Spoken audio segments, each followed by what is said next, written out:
Buenas tardes. Estamos nuevamente con el programa Micrófono Ciudadano dentro del movimiento de representación ciudadana. Hoy tenemos de invitado a José Ortiz, histórico dirigente sindical, presidente de los trabajadores metalúrgicos entre el 83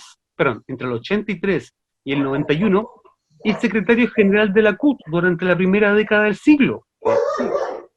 Vicepresidente de la Federación Sindical Mundial entre el 2011 y el 2016, actualmente representa al Frente Unitario de Trabajadores en Chile y a la Confederación General de Trabajadores de Chile.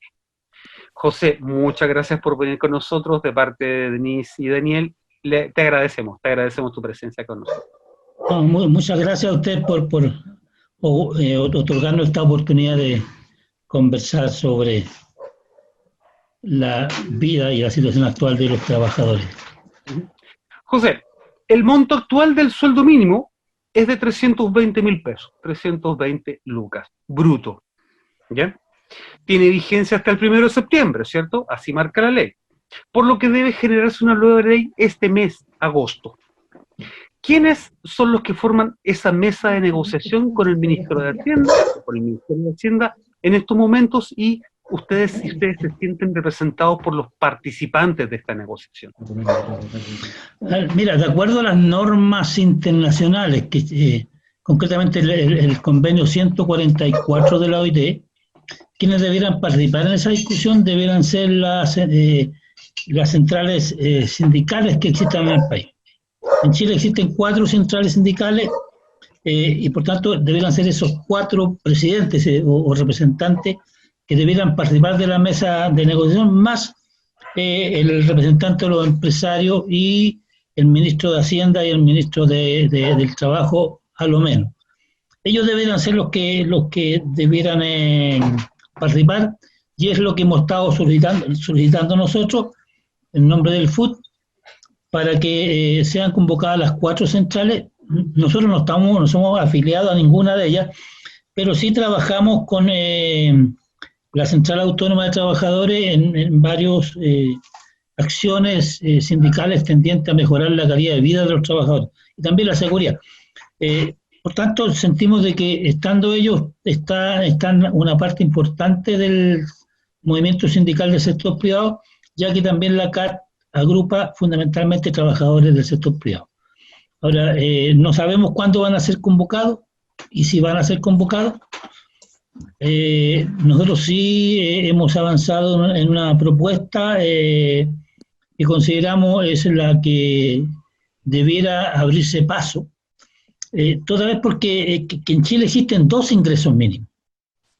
¿Ya? Existe uno, el sueldo mínimo, que es el de 320.000 pesos, pero al mismo tiempo existe un subsidio del Estado para los trabajadores que ganan este sueldo mínimo, de aproximadamente 60.000 pesos, que lleva el salario a 310.000 pesos líquido. ¿Ya? Entonces, y ese, para poder alcanzar o tener derecho a ese subsidio del Estado, el trabajador debe ganar menos de 383.200 pesos. ¿Ya? Entonces, ¿qué decimos nosotros? ¿Cuál es nuestra visión del tema? De que aquí debe haber un solo sueldo mínimo y debe ser 383.000 o 384.000 pesos, porque es lo que el propio Estado ha reconocido como ingreso mínimo garantizado, un ingreso mínimo de sobrevivencia. ¿No? Claro. Entonces, esa es nuestra propuesta, aunque para este año. Nosotros pensamos de que sí, el ingreso mínimo debería llegar el sueldo mínimo debería llegar a 450.000 pesos. Yeah. Y pensamos que este año debiéramos llegar hasta 300 y tantos, que es el sueldo mínimo más el subsidio del Estado, pero ya incorporado al sueldo mínimo. ¿Por qué es tan importante esto? Porque este sueldo mínimo determina las comisiones de venta de los trabajadores del comercio. Este sueldo mínimo determina cuánto va a ser la gratificación garantizada que deben pagar las empresas. Este sueldo mínimo también determina qué sueldo van a tener los trabajadores contratados o subcontratados del Estado, porque tienen sueldo mínimo más una serie de beneficios. O sea, creemos que es primordial. La vida ha demostrado que el Estado de Chile estaba muy equivocado y no conocía la realidad. Y tan es así que el Parlamento ha tenido que aprobar una ayuda, ¿no? Un ingreso familiar de emergencia de 400.000 pesos, digamos. 100.000 pesos por cada persona, y la familia chilena está compuesta por 4 personas, digamos, y normalmente el que trabaja es una sola persona. Bueno, hoy día está más complicado porque trabaja menos de una persona, digamos.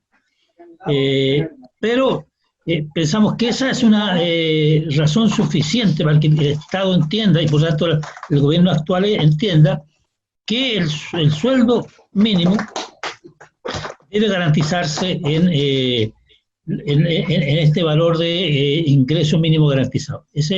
Ahora, nosotros esperamos que el Parlamento acoja nuestra argumentación, porque es el gobierno y el Parlamento que han llegado a la conclusión que para que una familia viva por sobre la línea de pobreza debe ganar sobre 450.000 pesos. Ahora, tener un país en que sus trabajadores, trabajando todos los días, ¿ah?, haciendo todo el esfuerzo físico, creando riqueza, esté bajo la línea de pobreza, creemos que es inaceptable y una vergüenza mundial, digo, pero sí ocurre. O sea, hay algunos economistas que señalan que Chile tiene un ingreso mínimo pequeñito, digamos, ¿eh?, subvalorado. Y sí que es cierto, eso es así, digamos, es un ingreso mínimo, o sea, que está prácticamente en la línea de la indigencia. O sea, un trabajador que gana el sueldo mínimo, está a nivel de la indigencia, o sea, es un indigente en nuestro país. ¿Mm? Porque está por el número de personas que conforman la familia. Entonces, eso es lo que nosotros estamos tratando de empujar fundamentalmente en este minuto, digamos. Entiendo. Don José, ¿cómo cree usted que afecte a esa negociación la pandemia y la crisis económica que viene? Y a su juicio, ¿qué factores deberían considerarse para el reajuste del salario mínimo? Mira, precisamente porque estamos en una pandemia que tiene a la economía en el suelo, que esta propuesta nuestra permite 2 cosas. Primero, reactivar la economía. Y sin reactivar la economía de manera bastante dinámica, y al mismo tiempo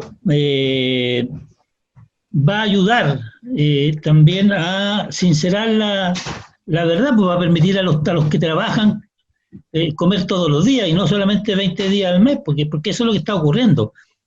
Para que un trabajador chileno pueda vive 20 días con el sueldo de 18 días, y el resto tiene que endeudarse. Entonces, con lo que trabaja, con lo que gana por su trabajo, no le alcanza para sobrevivir, no tiene un ingreso de sobrevivencia. ¿Ah? O sea, estamos peor que los esclavos. Al menos los esclavos tenían asegurado la casa, la comida y la reproducción. Nosotros no alcanzamos a hacer eso. Si no existieran las tarjetas de crédito, no habría ninguna posibilidad de reproducir la fuerza de trabajo. Entonces, creemos que eso es necesario incluso por una necesidad humana de tener un salario que les permita a la gente alimentarse y pagar la luz, el agua, y ahora internet, pues, porque ahora todo el mundo tiene que tener internet, porque si no los niños no pueden estudiar, el papá no puede o la mamá no puede trabajar. Entonces, estamos en una situación muy complicada, y nosotros creemos que una mejora de este tipo de ingreso mínimo puede permitir reactivar la economía. Y segundo, porque este dinero ya se le está pagando a los trabajadores que ganan solo el sueldo mínimo.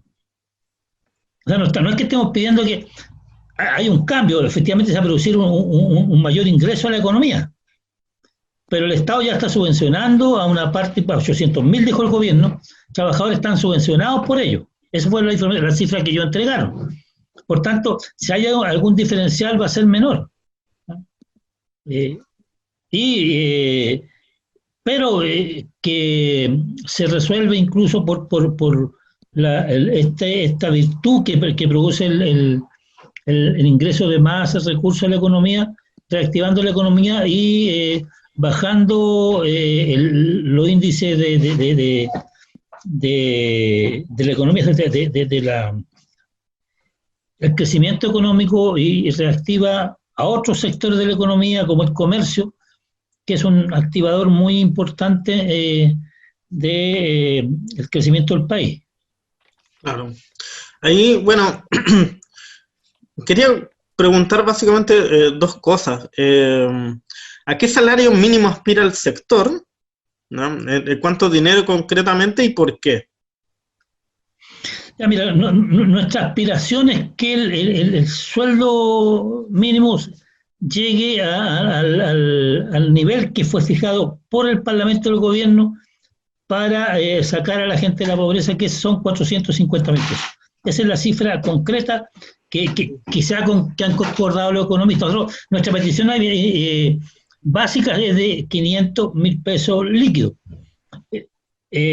Pero sabemos que eso es un proceso, y por eso que nosotros en esta discusión del ingreso mínimo que se va a producir este año, nosotros sentimos que debería producirse vía anual, para poder asegurar que el ingreso mínimo lleguemos al 2021, al 30 de agosto del 2021, con un ingreso a partir de ese minuto de 450.000 pesos. Pero ahora, el sueldo mínimo nosotros solicitamos que llegue al subsidio, a lo que está actualmente el ingreso mínimo garantizado, que son 320.000 más el subsidio de 60.000 pesos que entrega el Estado. Esa es la petición para ahora. Y en enero subir a 400 y en agosto subir a los 450. O sea, es un proceso también escalonado y demás. Mira, a nosotros siempre el gobierno nos dicen, pero lo que pasa es que ustedes con eso van a generar desempleo. Se va a dañar a la pequeña empresa. Nosotros tenemos una propuesta muy simple para resolver ese asunto. Y nuestra propuesta es que a la MIPE, o sea, a la micro y la pequeña empresa, el gobierno lo subsidie en 60.000 pesos mensuales para que, o más, digamos, pero a lo menos 60.000 pesos para equilibrar Exacto. el ingreso de todos los trabajadores. Porque mira, en Chile hay un efecto muy dañino que ha acontecido.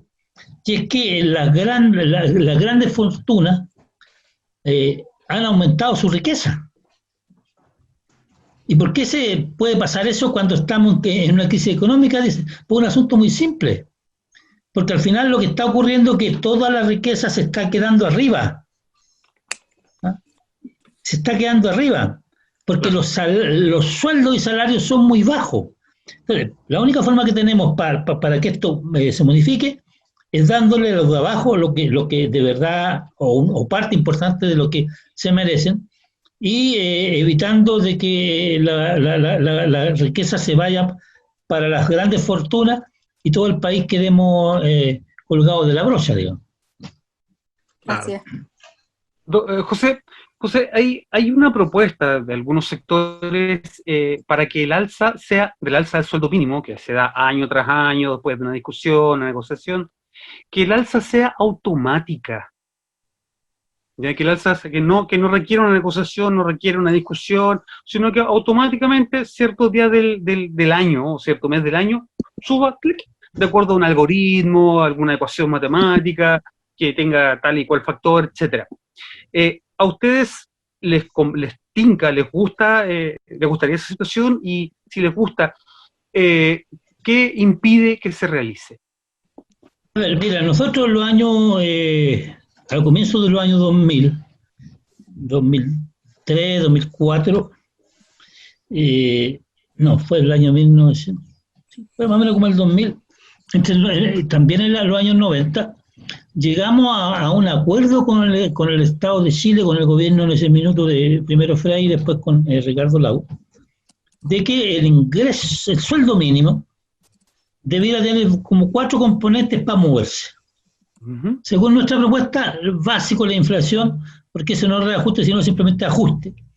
La inflación como básica, Segundo, debía crecer, sumarse a ese cuadrismo el crecimiento del país. Hay estudios que reflejan de que menos del 50% del crecimiento del país se ha incorporado al ingreso mínimo. Por tanto, el crecimiento del país debiera estar siempre sobre el índice de la pobreza, no igual, sobre el índice de la pobreza, porque se supone que si yo estoy trabajando,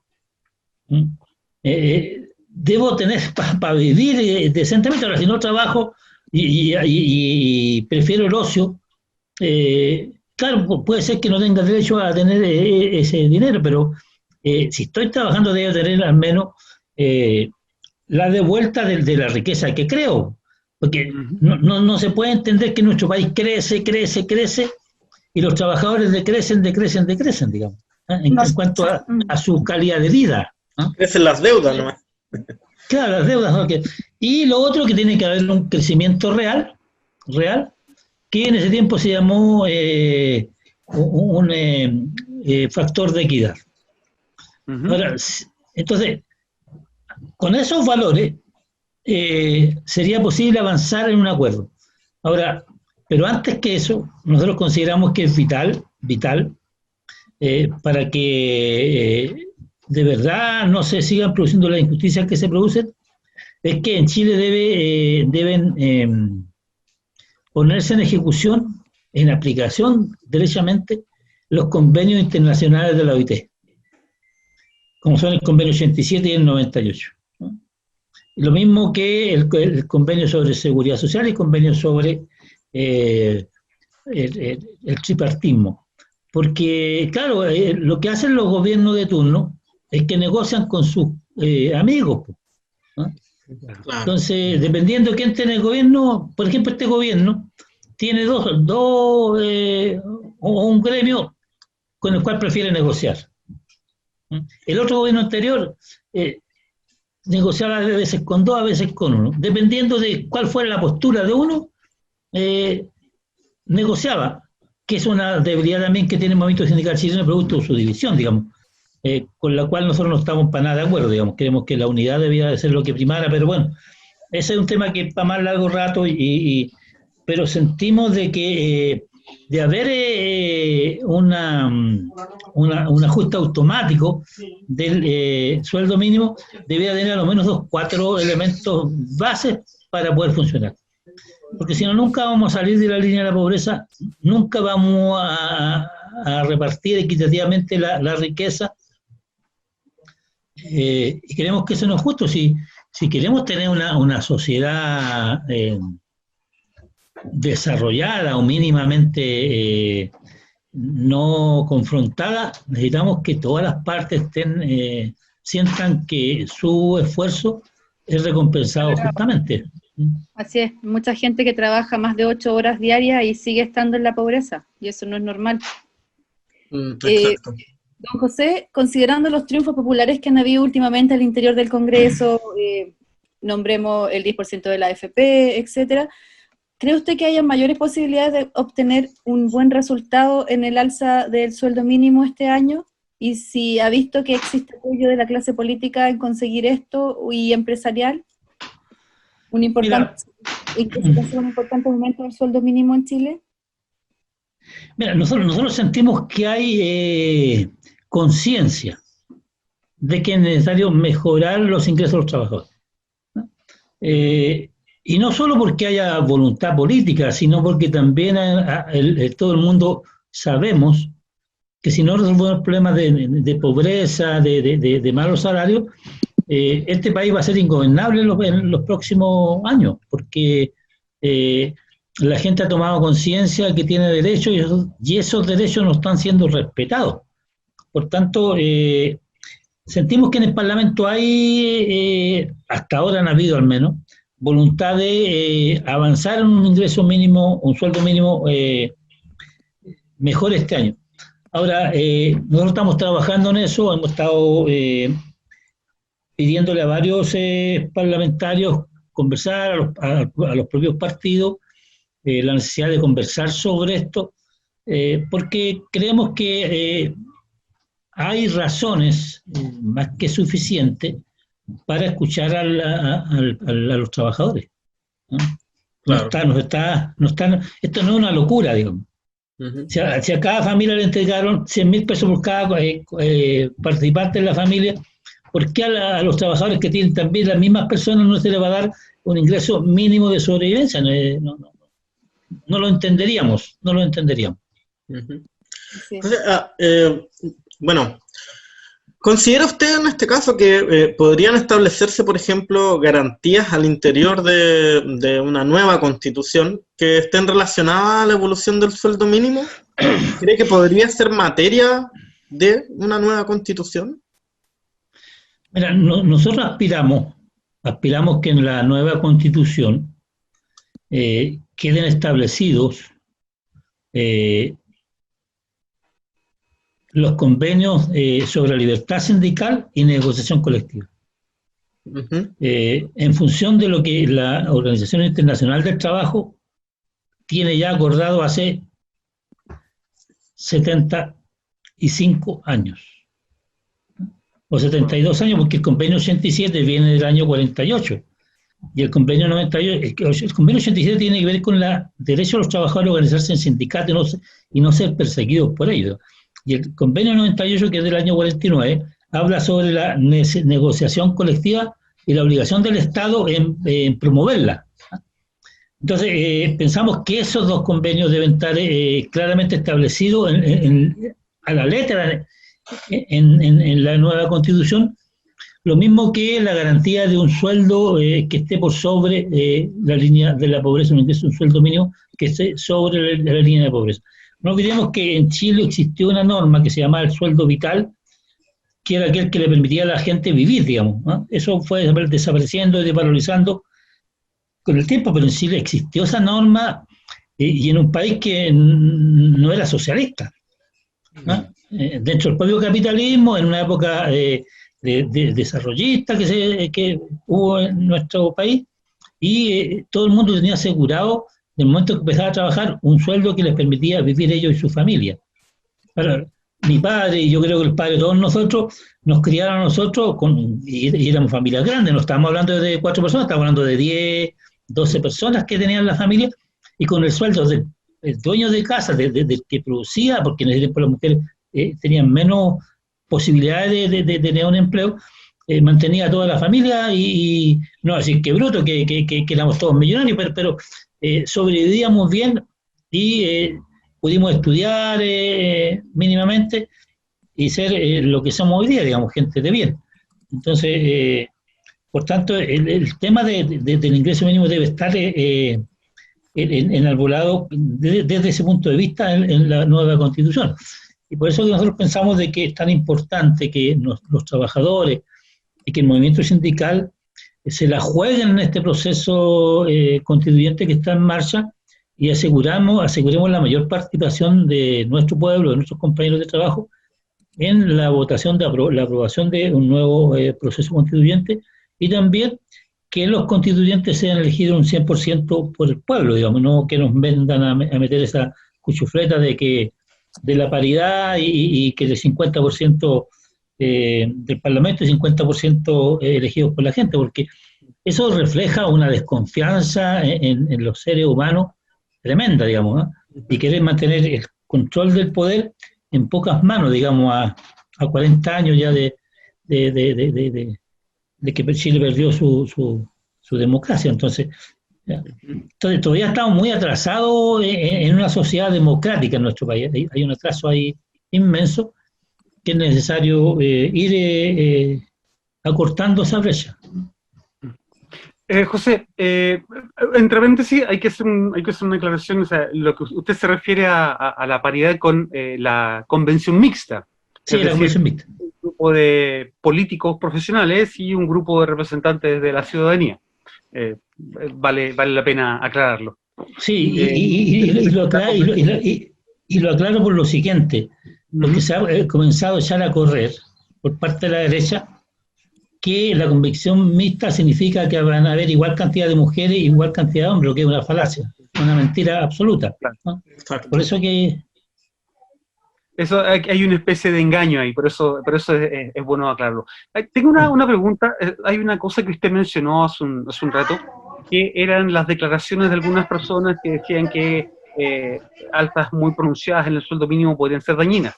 A ver, de frentón hay un grupo de técnicos, de economistas, que dicen que estas alzas pronunciadas de sueldos mínimos pueden dañar la economía, pueden dañar la matriz productiva, etcétera. Pero me imagino que ustedes también tienen a su grupo de técnicos, de economistas, que tienen respuestas concretas ante estas advertencias. ¿Qué les dicen sus propios técnicos? ¿Qué beneficio puede tener para la macroeconomía el alza del sueldo mínimo? ¿Han hecho ese estudio? Sí, mira, pero se los voy a responder con un hecho real. Yep. Para la crisis asiática, la economía chilena estaba en 2007, estaba en el suelo. No, la crisis era la del 97, cuando estaba Frei de presidente. Ah, perfecto. Ahí se produjo una situación económica bien compleja, y nosotros propusimos en esa ocasión una alza de más de un 40% del ingreso mínimo. Más del 40%, en un periodo de 2 años. Que significaba 10.000 pesos cada año, el sueldo mínimo estaba en 70 lucas y llegó a 100 lucas. De 70 a 100.000 pesos. Yeah. Y resulta que, habiendo subido el sueldo mínimo más de un 40%, no pasó nada, todo lo contrario, la economía se reactivó más y se evitaron que la crisis fuera superada de manera muy, muy suave, digamos. Entonces, segundo, este propio gobierno ha tenido que, para que no se derrumbe más la economía, inyectar nuevos recursos en la economía a través de los subsidios. Entonces, si yo doy subsidio para reactivar la economía, ¿cuál es la diferencia entre el subsidio o pagarle al trabajador lo que merece? Por así no quiero eso por 3 meses, por 4 meses, ya vamos en el 5.º mes y no salimos de la crisis. Ahora, Además, ¿qué es lo que los no le ponen condiciones, no le piden que le reafirmen los puestos de trabajo, ni que repartan utilidades, nada. Es un préstamo así a los amigos. No, un regalo a los amigos, digamos, ¿no? Entonces, ¿qué es lo que nos dicen nuestros técnicos? De que el efecto virtuoso que tiene un alza del ingreso mínimo como la que nosotros estamos proponiendo, es que va a reactivar nuevamente la economía. Tiene un factor muy dinámico, porque los trabajadores gastan todo lo que llegan a su bolsillo en productos de primera necesidad. Por tanto, no lo ahorran, no pueden ahorrarlo. Por tanto, es muy virtuosa esta política por la vía de los sueldos, poder reactivar de manera virtuosa la economía. Entonces, no hay, sino que más que retórica, es la propuesta que plantean algunos sectores. Porque, ¿cuál es su argumento? De que si se sube tanto el ingreso mínimo, la gente no la van a contratar. Mira, yo no conozco en nuestro país nunca, ni ahora ni nunca, que haya un empresario que haya contratado a un trabajador por contratarlo, para no tener utilidad. Entonces, todo trabajador que es contratado es porque se requiere una función que él realice. Por tanto, lo necesitan. ¿No? Y por qué es un buen negocio contratarlo, porque la plusvalía que genera cada trabajador es inmensa. Es más en este tiempo. La demostración de que si la economía está en crisis y los que más ganan siguen ganando, es que, esto es histórico en este tipo de sociedad, digamos, de que cada vez que hay crisis, quienes se enriquecen son los que más tienen y los que más sufren son los que viven de su sueldo y fruto de su trabajo. También entre las empresas pequeñas y las más grandes, que las más grandes también muchas veces ganan más de 10 veces el sueldo del que gana menos. Entonces también hay un tema más profundo que hay que resolver como sociedad. Mira, por eso que nosotros sugerimos esta fórmula de que el ingreso mínimo, el diferencial del ingreso mínimo, sea a través de este aporte que ha prometido el gobierno para reactivar la economía, que vayan precisamente a la pequeña y la mediana, la MIPE, digamos, la micro y la pequeña empresa, porque son los que generan más o menos el 38-40% del empleo en Chile, ¿no? En ese sector. Entonces hay que apoyar a ese sector, porque si no, ¿qué va a ocurrir con el subsidio del Estado? Va a ir a Falabella, va a ir a Cencosud, va a ir a la papelera, pero alguien puede decir, no, si a la papelera no va a llegar, sí, pues. Si la papelera tiene trabajadores subcontratados que ganan el ingreso mínimo, sus contratistas le pagan a los trabajadores el ingreso mínimo. Entonces, y así todas las grandes empresas usan la tercerización, no para mejorar el proceso productivo, sino para aumentar sus utilidades, y eso está demostrado. Mira, nosotros hemos estado haciendo un análisis, no me pidan el nombre de la empresa porque creo que no es conveniente, pero hemos estado haciendo un análisis de una empresa. Le hemos seguido todo el proceso a la empresa durante todo este tiempo de crisis. Ha tenido más de 1.000 infectados. Más de 1.000 infectados. Nos costó convencerlo de que tenía que tomar medidas más estrictas para poder evitar que la gente se siguiera contagiando. Bueno, al final lo logramos. Y resulta que la empresa con 1.000 trabajadores menos que ha tenido que pagarle el salario, sigue teniendo utilidades. O sea, ustedes se dan cuenta que la dimensión de la utilidad de esa empresa era estratosférica en el pasado y hoy día sigue teniendo utilidad igual. Entonces, hay un tema de que refleja en lo hecho en concreto que el aumento del ingreso mínimo no afecta a la economía, sino que al final la hace fluir de manera más dinámica y con menos problemas. Por lo tanto, nosotros tenemos mucha tranquilidad en eso y vamos a jugarnos con esta propuesta. Lo mismo se decía con el 10% de la AFP, y al final reactivó la economía. En lo legislativo, aparte de la discusión sobre el sueldo mínimo, se viene el tema de la reforma previsional y además que posiblemente la posible reducción de la jornada a 40 horas. ¿Cómo espera que el movimiento sindical enfrente estas propuestas del gobierno sobre estos temas, sobre la reforma previsional y las 40 horas? Mira, nosotros con respecto a la reforma previsional, nuestra idea es que no se legisle nada. Sentimos que sería una torpeza del Parlamento desarrollar un debate parlamentario con un gobierno que no tiene ningún tipo de legitimidad y que lo único que está haciendo es tratar de defender los negocios de la AFP y de las grandes empresas. El proyecto que pretendía o pretende todavía usar los fondos de los trabajadores para salvar empresas que están en insolvencia económica desde una frescura. Ya pasó en Estados Unidos y se perdieron los fondos. Ahora, lo que pretenden es que robarnos los fondos. Claro. Por tanto, nosotros ya pasamos por algo parecido, inclusive. Claro. Entonces nosotros somos partidarios de que no haya legislación con respecto a eso. Ahora, con respecto a las 40 horas, nosotros creemos que hay una medida muy atingente con este nivel de desempleo. Porque lo que va a hacer es que va a permitir que más personas ingresen al mercado laboral y esto de que van a perder plata, no, si no van a perder plata, si al final el trabajador contra menos tiempo esté atosigado en la empresa es más productivo. Y eso todos lo sabemos por la experiencia personal de cada uno de nosotros. Si nosotros estamos ahí 12 horas trabajando, nuestro nivel de productividad baja mucho. Porque ya después no podía, si el cuerpo no tiene más capacidad, pues. Es como que pretender que un auto siga funcionando sin benzina. Exacto. Bueno, ahí también queda un poco saber, ¿no?, cómo se construye la unidad sindical, ¿cierto?, para luchar juntos, en este caso, con la reivindicación de los trabajadores. En este caso, especial énfasis de cómo se construye esa unidad. Mira, es un proceso difícil. Mira, la división del movimiento sindical chileno obedece a razones ideológicas fundamentalmente.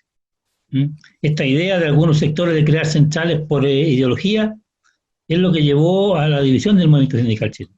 Y después vinieron otros males, que era el clientelismo de los gobiernos y de otros organismos estatales como las mutuales, las cajas de compensación, que contra más dividido tiene la gente, es mejor para ellos, digamos, porque y trabajaron en la división y por tanto ahí hay varios factores.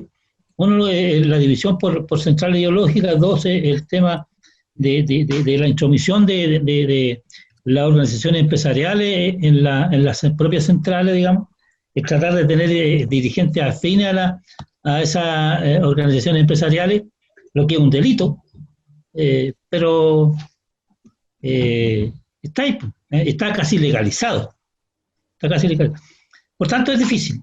Pero aún así nosotros consideramos de que pese a todas esas dificultades, pese a los errores que se han cometido, es necesario caminar hacia un proceso unitario pronto. Aunque sea unidad de acción, nosotros hemos estado proponiendo como Frente Unitario de Trabajadores la necesidad de converger, aunque sea en una plataforma común, única. Uh-huh. Hasta ahora no hemos recibido muchas buenas respuestas, ¿no? Uh-huh. Solo una central ha manifestado su disposición a que veamos más adelante. Las otras dos, bueno, una que está empujando el proceso y dos que no han dicho nada, se han quedado callados con respecto a la propuesta.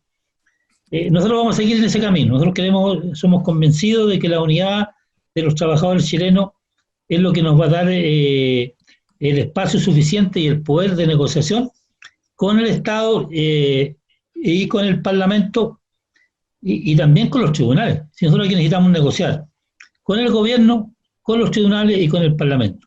¿Y por qué? Con el gobierno porque es el que al final administra todo el Estamento Nacional y es el que tiene el poder para presentar muchos proyectos de ley que tienen que ver con los trabajadores. Con los tribunales porque es demasiado desvergonzado el comportamiento de los jueces del trabajo. Muy desvergonzado. ¿Ah? Y se lo digo con todas sus letras. Sé que mañana alguno de ellos, cuando lleguemos a algún juicio, nos puede pasar la cuenta, pero en esto hay que jugar el rol.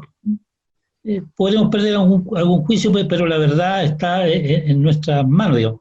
Y con el Parlamento, porque ahí hay un tema que se suponía, el Parlamento era la expresión de representación de todos los sectores sociales. Y en este Parlamento no es así. No es así, porque nosotros tenemos prohibición incluso de ser candidatos por la Constitución. Y el propio Parlamento ha impedido que eso se elimine, digamos. Habiendo normas, reclamaciones de parte de la OIT de que el Estado chileno tiene que eliminar esas normas, habiéndose hecho leso el Tribunal Constitucional con estos fenómenos, porque ellos saben que eso es inconstitucional. Por tanto, hoy tenemos tres sectores con los cuales tenemos que negociar, y con el empresariado para construir un país sobre otra base. Chile no se puede seguir construyendo sobre la sobreexplotación de la tierra, de los trabajadores y del medio ambiente, si aquí y sin incorporar valores a nuestros productos de exportación, si es una locura. No, ayer yo veía otra forma de relacionarse. Mira, ayer yo veía un programa donde de Isla Gala, digamos, a Isla Gala a los niños le hacen croqueta de salmón, de jurel enlatado o pescado enlatado.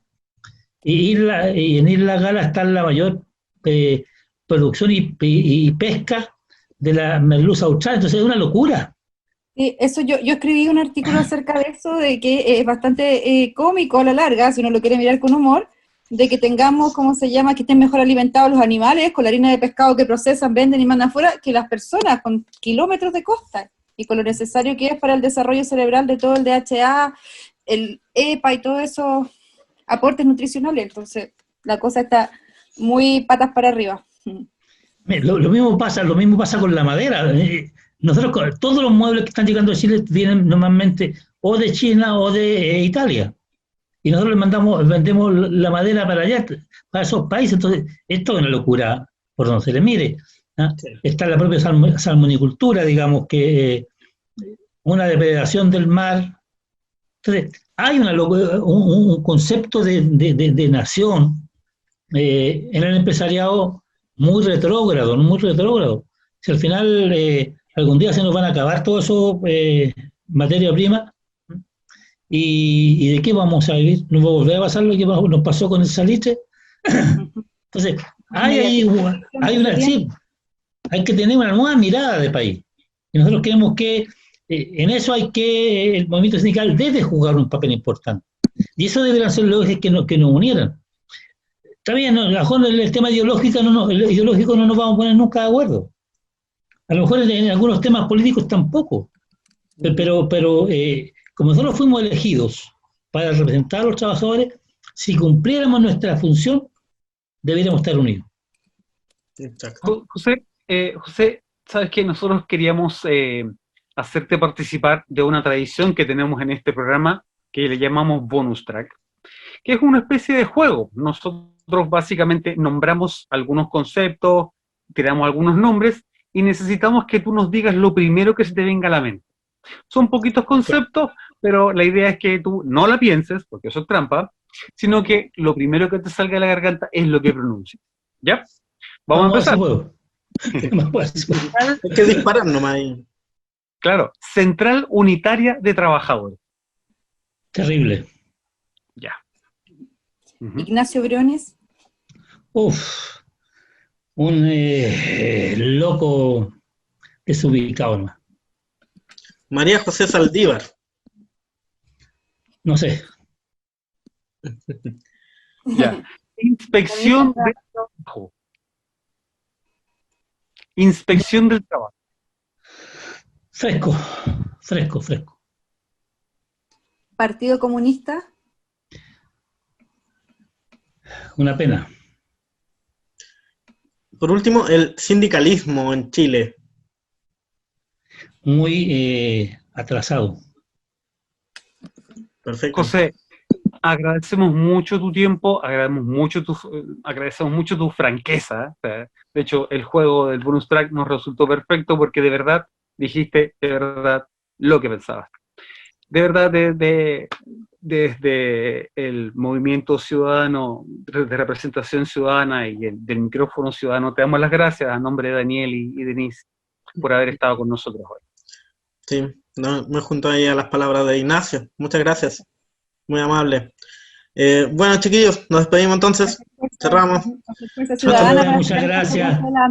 Que estén bien. Muchas gracias. Chao.